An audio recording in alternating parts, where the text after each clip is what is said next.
On the 17th of February 2004, a 68-year-old man went to withdraw money from an ATM at a Just Go shopping center in Yokkaichi City, Mie Prefecture.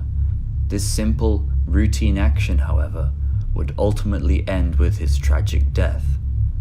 This is the true, unsolved mystery of the Just Go ATM phantom.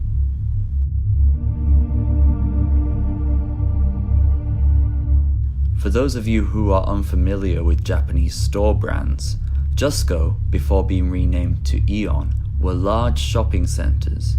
They usually contained grocery stores, clothing stores, 100-yen shops, and restaurants. Unlike most of these types of establishments, there were ATM corners available for shoppers so that they could withdraw cash. One day, an elderly gentleman, both hands occupied with shopping bags, went to withdraw money from an ATM at the Yokkaichi City Just Go. But he wasn't alone. Loitering around the ATM corner was a young woman, cradling a baby in a chest harness. She'd been lingering in the area for roughly 5 minutes before the man showed up, and had been keeping an eye on the place. As the man began to leave the ATM area after withdrawing his money, the woman approached him. She acted as though she intended to walk past, before purposely bumping into his shoulder. As the man stood, shocked and confused, the woman ran her hands over his body until she found his wallet, filled with the recently withdrawn money and cards. The man and woman wrestled over it. When she was unsuccessful in taking it from him, she grabbed the man's arm and collar and screamed, "Thief!" drawing the attention of the people around her. 3 nearby shoppers and store clerks, seeing a man tussling over a wallet with a young woman holding a baby, decided that the man must be the criminal and apprehended him, allowing the woman to break free.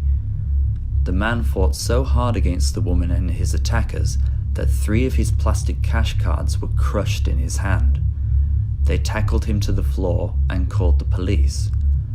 By chance, 2 young, inexperienced police officers who were arresting a shoplifter nearby were already at the scene to provide assistance. They handcuffed the man and forced him to lie down on the ground, despite his protests and pleas of innocence. That was when they noticed. The woman had disappeared. The man was pressed to the floor with a policeman on top of him for 20 minutes, despite his advanced age. When he tried to rise up from the ground, the police forced him back down. Eyewitnesses at the scene said that one policeman was so aggressive he broke a lens of the victim's glasses and caused him to groan in a very unusual way. He soon began vomiting and lost consciousness, but the 25-year-old policeman who arrested him refused to uncuff him or even take notice of his dire circumstances. When more police came onto the scene and saw the handling of the situation, they finally uncuffed him and called an ambulance. But by that time it was too late. The dangerously high blood pressure caused by the stress of the situation and subsequent police brutality caused arrhythmia and heart failure. His brain shut down and he died the next day. The day after his death, without testimony from the mysterious woman or any true evidence, the police unashamedly filed charges against the deceased victim. Fortunately, some within the police force became suspicious about the woman. They investigated the CCTV footage at the ATM corner and determined that the man was completely innocent. In 2005, 1 year after the incident, they released 2 images of the woman taken from the CCTV footage to the public. Not since the infamous Glico case has this been done in Japan. The images were of low quality, and due to the almost inhumane facial features, the public began calling the woman a monster or phantom. Of course, releasing the images 1 year after the incident happened meant that the likelihood of finding the woman or any evidence was significantly reduced.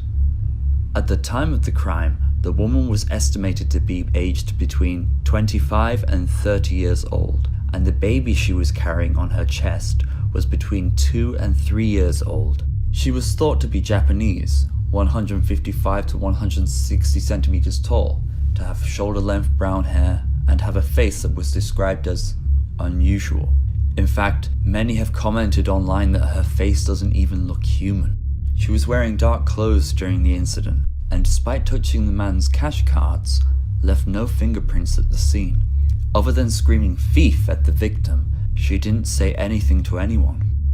Strangely, she wasn't caught on any other CCTV at the exits of the Just Go shopping centre. It was as if she vanished into thin air. Even after seeing the CCTV footage, it was only in March 2011, 7 years after the incident, that the police finally formally acknowledged that the man was not a criminal. Therefore, since his death, his reputation was stained with a false charge, which is much more serious in Japan than it is in the West.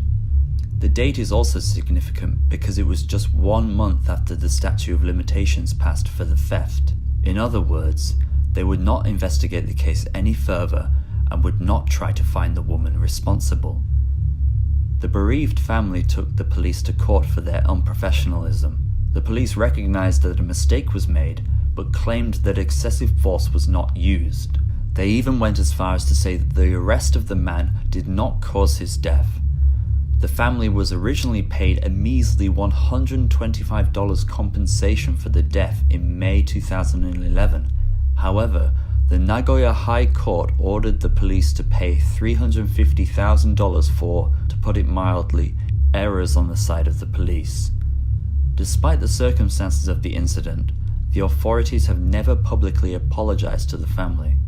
As for the phantom woman, she was never seen again. The police never actively tried to find her other than releasing the images and printing some posters to be placed in the local area.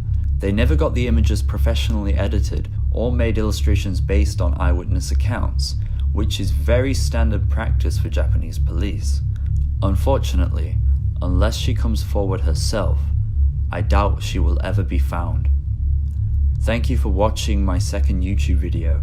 If you haven't already, check out the other video I made about the mysterious SOS sign found in Hokkaido. Until next time, goodbye.